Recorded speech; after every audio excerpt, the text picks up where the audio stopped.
En 1994, j'avais décidé de faire un commando face à la liste Baudis, Raffarin, etc.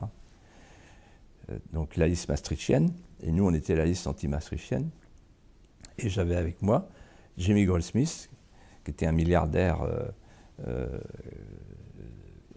brillant esprit, qui avait écrit un livre à succès qui s'appelait Le Piège, et qui s'est littéralement converti à l'anti-mondialisation après avoir profité de la mondialisation.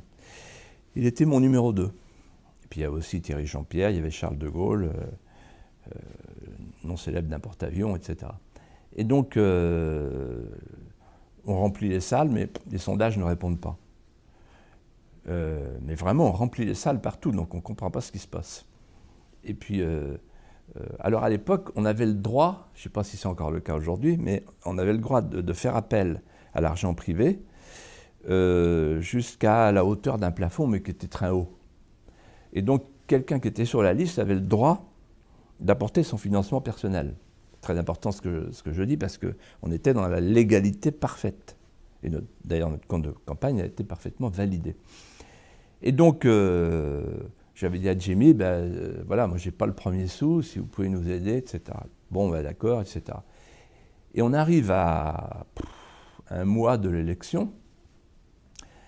On était sur le point de trouver du gaz de schiste, c'est-à-dire qu'en fait, on creusait, on était à 1-2%, c'était désespérant, à tel point que Jamie Goldsmith était reparti chez lui au Mexique.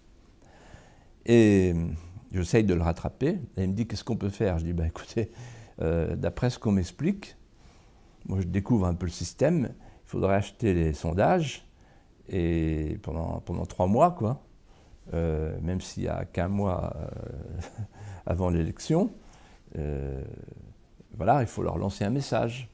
Et puis peut-être, il me dit, mais pendant que vous y êtes, achetez TF1. Je dis, chiche. Et donc, Jamie Goldsmith, à la bourse, a acheté 4,99% de TF1 parce qu'il était bloqué, on n'avait pas le droit d'acheter plus. Jamie a acheté des sondages de 3 instituts pendant 3 mois. Qu'est-ce qui s'est passé? Il s'est passé qu'en 8 jours, tout a changé. En 8 jours, tout a changé. En 8 jours, on est passé de 2 à 10 dans les sondages. Et j'ai compris après, et en 8 jours, on a eu toutes les émissions, évidemment, de TF1, etc., 7 sur 7 d'Anne Sinclair, le 20h, etc. Et donc, en fait, ce que j'ai compris, c'est que pour faire de la politique à un haut niveau, il faut avoir un énorme budget. Ce n'est pas une question d'affiches, tout ça, de payer les avions, les trains. C'est pas ça, c'est les sondages. Si vous n'avez pas un gros budget de sondage, vous n'êtes pas dans l'offre, comme disent les sondeurs. C'est-à-dire, ils vous mettent dans l'offre si vous payez. Et en fait, les sondages qui paraissent dans les journaux, ils ne sont pas achetés par les journaux. Ils sont achetés par les hommes politiques, par les partis politiques.